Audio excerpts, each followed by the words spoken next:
Okay, this is part 3 of formulas, variables, and problem solving. Alright, and right now we're going to go over problem solving and we're going to solve some word problems. So here's the scenario. Say you're a kid and you want to buy the new gaming system by Christmas. This gaming system costs $400 and you're really excited to buy it. Okay? You decide that you're going to work during the summer and fall months in order to earn enough money to purchase this gaming system. In June you earn $80, in July you earn $100, and in August you earn $60. So how much more money do you need to earn um, in order to purchase the $400 gaming system? So let's write down the facts. So in June, we said that you earned $80. In August, no, sorry, first July, right? In July, you earned $100, and in August, you earned $60. And then you gonna need to earn, more money in order to get the $400. So there's an unknown amount of money that you need to earn. So we'll say that unknown equals X. Okay?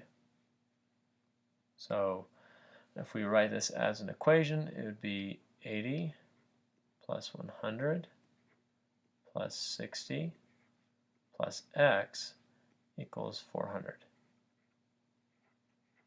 So let's add these up. So that's 180 plus 60, which is 240.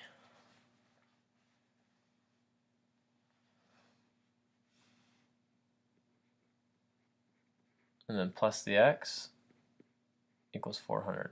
Now we're going to minus the 240 on both sides.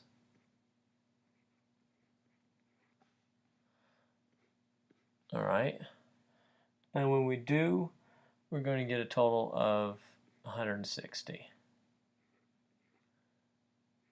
So during the fall of September and October, and then maybe even in November, you need to earn another $160, and then you can purchase the gaming system. All right. So let's look at another scenario. Now you've grown up. You are a teenager. You're 17 years old, and you want to purchase a new car. All right. So you're washing windows in the summertime, and in the first week of June, you work 20 hours. In the second week of June, you work 25 hours. And in the third and fourth week of June, you work 15 hours. All right? And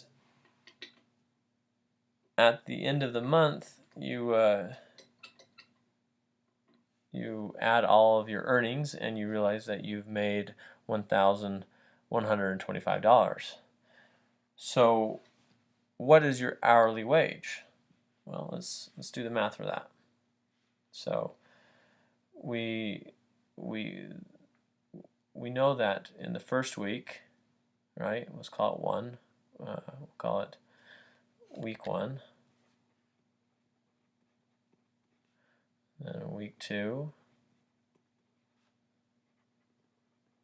week 3, week 4. All right. So in the first week, you worked 20 hours. Was what we said. Second is 25. And we said that you worked 15 hours in both the third and the fourth week. And then the question at hand is the unknown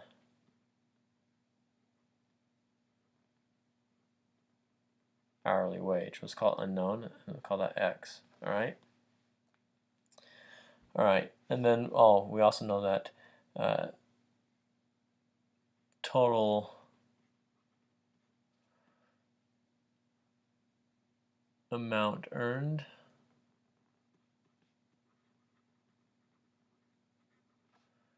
equaled 1,125. Okay? So these are kind of key things when you're doing a word problem. You want to write down the facts. Okay? You want to discard the excess information and just stick with the facts.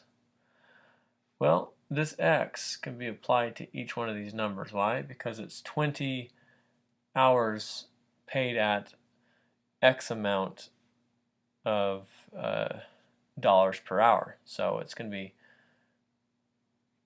20x plus 25x plus 15x plus 15x. And when we plus those together, we have 30 plus 20 is 50 plus 25 is 75x. And that equals 1,125. And then we divide by 75, and x is going to equal 15. So you're making $15 per hour. And that's actually pretty good money for a teenager, $15 per hour. And if you're buying a car for $3,000, after 3 months, you can pay for that car in cash. Or if you want to buy a little bit more expensive car, you could obviously do that and just make a down payment.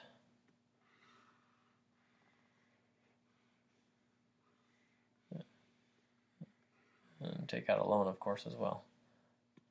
All right, so now you have your car. All right, so now the scenario is you want to travel to California. You want to go to Anaheim. All right, and you look on Google Maps and you see that it's about 720 miles from your current location to Anaheim. Okay, so you want to calculate how long it will take you to get from your current location to Anaheim. All right? And you know that you'll be traveling on average about 70 miles per hour, given the fact that in some of the cities you'll be only traveling 60 miles per hour, and then in the open areas you'll be traveling 80, 85 miles per hour. So the average miles per hour that you'll be driving is 70 miles per hour. Okay? So let's write down the facts. You want to go to Anaheim. So from traveling from A to B is 720 miles. Okay. What's another fact? Another fact is you'll be traveling on average 70 miles per hour. Okay. And time is unknown, and we'll call time t. Okay. Now, if we remember the formula of distance, it's rate times time equals distance. Well, we have the rate and we have the distance. This is the distance and this is the rate. So all we need to do is plug in the numbers, substitute the numbers, and then solve for t. So then we have 720, and we're going to divide that by 70. Okay, so let's do that. So divide the 70 over here, divide the 70 over here, and then let's solve for t. Does it go into 7? No. But does it go into 70? Yes, it does. How many times? 1 time. And now there's a remainder of, well, we put 2 here first. So now we have 2. Okay. And then we add a 0 here. Alright, so we're not going to be able to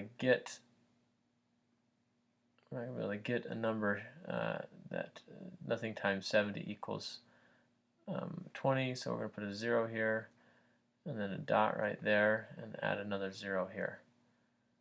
Okay. And then we're going to say, okay, what can equal